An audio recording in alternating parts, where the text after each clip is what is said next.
Very good evening. Welcome to 30/60 with me Chakravarti. ముందుగా headlines. విమానాన్ని పేల్చేస్తామని బెదిరిస్తున్న hijackers. Malda airport ను చుట్టుముట్టిన anti terror squad.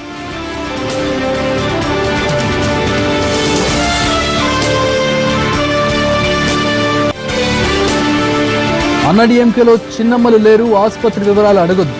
NTV ఇంటర్వ్యూలో శశికళ పుష్ప సంచలన వ్యాఖ్యలు.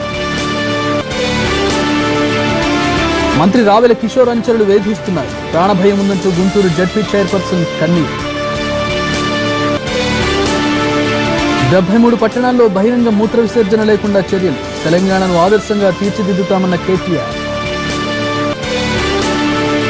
టీమిండియాలో పెరుగుతున్న గాయాల లిస్ట్. ఇంగ్లాండ్తో వన్డే T20 సిరీస్ నుంచి షమీ అవుట్.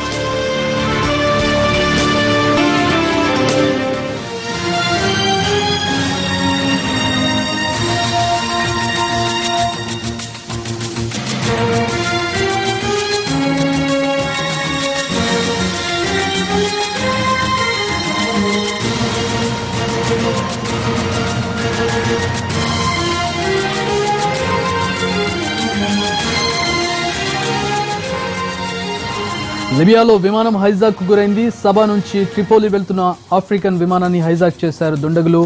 ఇద్దరు హైజాకర్లు ప్లేన్ ను దారి మళ్లించినట్లుగా తెలుస్తోంది. విమానాన్ని మాల్టాలో దించారు. ప్లేన్ లో 118 మంది ప్రయాణికులు ఉన్నట్లు ప్రకటించింది ఎయిర్లైన్స్. ఇప్పటి వరకు ఏ సంస్థ హైజాక్ పై బాధ్యత వహిస్తూ ప్రకటన చేయలేదు. ఐసిస్ ఉగ్రవాదులే ఈ హైజాక్ చేసి ఉంటారని అనుమానిస్తున్నారు. హైజాక్ల డిమాండ్లు ఏంటో కూడా తెలియలేదు. మరోవైపు అత్యవసర బలగాలు రంగంలోకి దిగాయి. మాల్టా విమానాశ్రయంలో ఉత్కంఠ పరిస్థితి ఏర్పడింది. హైజాకర్లతో అధికారులు చర్చలు జరుపుతున్నారు. 29 మందిని విడుదల చేశారు హైజాకర్లు. మహిళలు, పిల్లలను బయటకు విడుదల చేశారు. హైజాకర్లతో చర్చలు కొనసాగుతున్నాయి. మొత్తం 90 మంది ప్రయాణికుల్లో 29 మందిని బయటకు పంపించారు. వారి డిమాండ్లు ఏంటనేది ఇంకా తెలియరాలేదు. ఏ సంస్థ సంబంధించినటువంటి టెర్రరిస్టులు లేదా వ్యక్తులు దీన్ని హైజాక్ చేశారనేది ఇంకా తెలియరాలేదు. ప్రస్తుతం మాల్టా ఎయిర్పోర్ట్ చుట్టూ స్పెషల్ ఫోర్సెస్ మోహరించినట్లుగా తెలుస్తోంది. వారితో అధికారులు చర్చలు జరుపుతూ ఉన్నారు. టెర్రరిస్టులతో, హైజాకర్స్ ఎవరనేది కూడా పూర్తి వివరాలు ఇంకా తెలియాల్సి ఉంది. అయితే 90 మందిలో 29 మందిని బయటకు పంపించారు. 29 మంది కూడా మహిళలు, చిన్నపిల్లలుగా తెలుస్తోంది. మొత్తం 90 మంది ప్రయాణిస్తున్నట్లు ఎయిర్లైన్స్ అధికారికంగా ప్రకటించింది. సబా నుంచి ట్రిపోలి వెళ్తున్నటువంటి ఆఫ్రికన్ విమానాన్ని ప్రస్తుతం హైజాక్ చేసినటువంటి దృశ్యాలను మనం చూస్తూ ఉన్నాం. మాల్టా ఎయిర్పోర్ట్ లో ఉత్కంఠ పరిస్థితి నెలకొని ఉంది. హై అలర్ట్ ప్రకటించారు. ప్రస్తుతం మాల్టా ఎయిర్పోర్ట్ చుట్టూ యాంటీ టెర్రర్ స్క్వాడ్ మోహరించింది. హైజాకర్స్ తో అధికారులు చర్చలు జరుపుతున్నారు. ఈ చర్చలో 29 మందికి విముక్తి కలిగించారు. 29 మంది కూడా మహిళలు, చిన్నపిల్లలుగా తెలుస్తోంది. మొత్తం 90 మంది ఉన్నారు ఏరోప్లేన్ లో. సబా నుంచి ట్రిపోలికి వెళ్తుంది ఈ ఫ్లైట్. విమానాన్ని పేల్చేస్తామని బెదిరిస్తున్నట్లుగా తెలుస్తోంది. అయితే వారి డిమాండ్స్ ఏంటి, ఎందుకు హైజాక్ చేశారు, హైజాక్ చేసింది ఎవరు అనేది ఇంకా తెలియాల్సి ఉంది. ఐసిస్ ఉగ్రవాదులు దీన్ని హైజాక్ చేసినట్లుగా ప్రాథమికంగా అనుమానిస్తున్నట్లుగా తెలుస్తోంది. అయితే అధికారికంగా ఏ సంస్థ కూడా ఇంతవరకు ప్రకటించలేదు.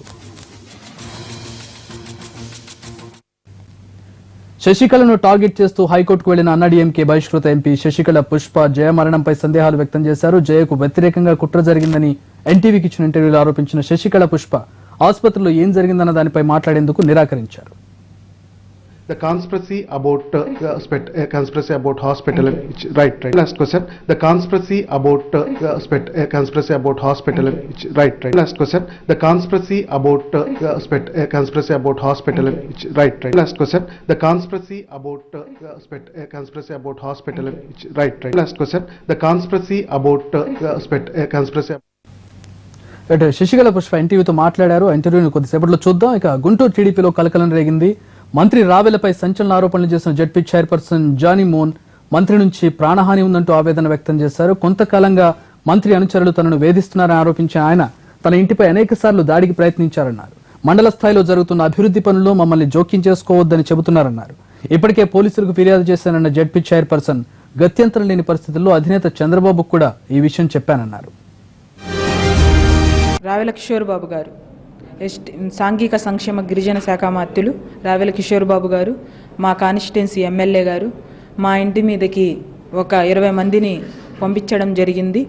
తాగి ఉన్నారు. వాళ్ళ బొడ్డులో కత్తులు కూడా 2 పెట్టుకోవచ్చు ఉన్నారు.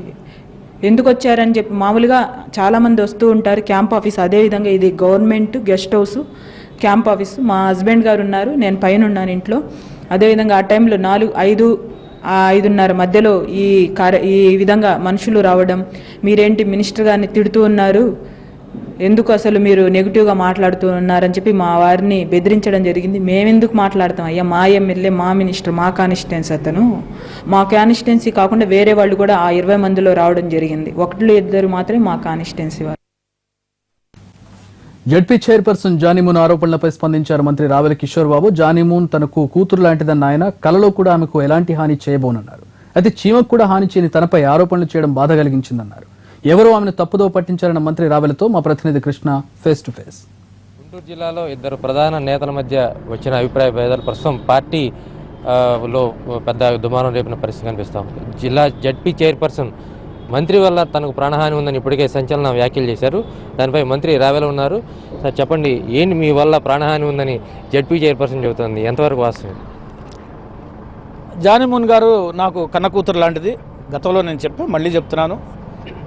ఒక కన్న తండ్రి కూతురికి హాని తలపెడతాడంటే అందుట్లో ఎంత వాస్తవం ఉంటుందో మీరే ఆలోచించుకోవచ్చు. ఎవరైనా ఒకళ్ళు చెప్పుడు మాటలు విని మాట్లాడవచ్చు, కానీ ఆ అమ్మాయి నా కూతురు లాంటిది. తనకి ఎప్పుడు కూడా హాని తలపెట్టే ప్రశ్నే లేదు, కలలో కూడా ఊహించేది లేదు. ఏమైనా అభిప్రాయ భేదాలు ఉంటే కూర్చొని పరిష్కరించుకుంటాం. ఇది ఇంట్లో సమస్య, ఇంట్లోనే పరిష్కరించుకుంటాం. సార్, ఇప్పటికే ఒక 20 మంది వచ్చారు, కత్తులు కూడా తీసుకొచ్చారని ఒక చైర్పర్సన్ చెప్తా ఉంది. అసలు ఎంతవరకు వాస్తవం? మీరు 20 మందిని పంపించే పరిస్థితి ఉందా? లేకపోతే నేను చీమకు కూడా హాని చేయనటువంటి వాడిని. చీమను చంపడానికే నేను భయపడతా. అలాంటిది నేను పంపించడం ఏంటి? అవన్నీ వాస్తవాలు కాదు. పాపం ఏదైనా తనకి ఏదైనా ఇబ్బంది ఉంటే తప్పకుండా నాతో మాట్లాడవచ్చు. మళ్ళీ చెప్తున్నా, కన్న కూతురు లాంటిది. ఆ అమ్మాయికి నేను ఎప్పుడు కూడా హాని తలపెట్టను. తను అభివృద్ధి చెందాలి, రాజకీయాల్లో పైకి రావాలి. అందుకు నేను పూర్తిగా సహకరిస్తాను. పార్టీ ముఖ్యం. పార్టీని కాపాడుకోవాలి, పార్టీని నిలబెట్టుకోవాలి, పార్టీని బలోపేతం చేయాలి, అభిప్రాయ భేదాలను కూడా పరిష్కరించుకోవాలి. ఇంట్లో సమస్యలు ఇంట్లోనే పరిష్కరించుకోవాలి. అంటే మీ దగ్గర గెస్ట్ హౌస్కి వచ్చిన నేపథ్యంలో కూడా నీ అంతు చూస్తానంటూ మీరు వ్యాఖ్యలు చేశారంటూ చెప్తా ఉంది. ఎప్పుడు వచ్చి కలిశారు? ఏ విషయంలో మీ మధ్య వివాదాలు? నేను చెప్తున్నా కదా, నేను చీమకు కూడా హాని చేయనండి. నేను అంత చూడటం, నేను చీమకు కూడా హాని చేసే మనిషిని కాదు. కళ్ళలో కూడా చీమను కూడా చిన్న చలి చీమకు కూడా హాని చేయను. నేను అలాంటి మాట్లాడటం అనేది హాస్యాస్పదం. అవి ఒకవేళ ఏదైనా తను ఎవరన్నా చెప్పిన మాటలు వింటుందేమో, దయచేసి వినొద్దని చెప్తున్నాను. ఇప్పటికీ చెప్తున్నాను, మళ్ళీ కన్న కూతురు లాంటిది. ఆవిడకి హాని మీకు మీ కన్న కూతురు అని చెప్తున్నారు. విభేదాలు ఏమైనా ఉన్నాయి? ఏమి భేదాలు? అంటే అతని భర్త మీద మీరు ఏదో ఆరోపణలు చేస్తారు. ఏం లేవు. ఆయన అందరూ మంచి వాళ్ళే. కన్న కూతురు అల్లుడు లాంటోళ్ళు. ఇది మొత్తంగా కుటుంబ సభ్యులు తన కన్న కూతురు అల్లుడితో సమానం అంటూ చెప్తున్నారు మంత్రి రావెల. వాళ్ళకి ఎటువంటి పరిస్థితిలో తాను హాని చేయనని చెప్తూ ఉన్న పరిస్థితి. అయితే ప్రస్తుతం జానీమూన్ చేసిన వ్యాఖ్యలపై ఇటు టీడీపీ జిల్లాలోనూ అటు రాష్ట్ర వ్యాప్తంగా కూడా దుమారం రేగుతుంది. ఇప్పటికే అధిష్టానం రంగంలో దిగి ఈ విషయాన్ని వీలైనంతవరకు సామరస్యంగా పరిష్కరించేందుకు చర్యలు తీసుకున్నట్లుగా తెలుస్తూ ఉంది. కెమెరా పర్సన్ సహకారంతో కృష్ణ, ఎన్టీవీ, గుంటూరు జిల్లా.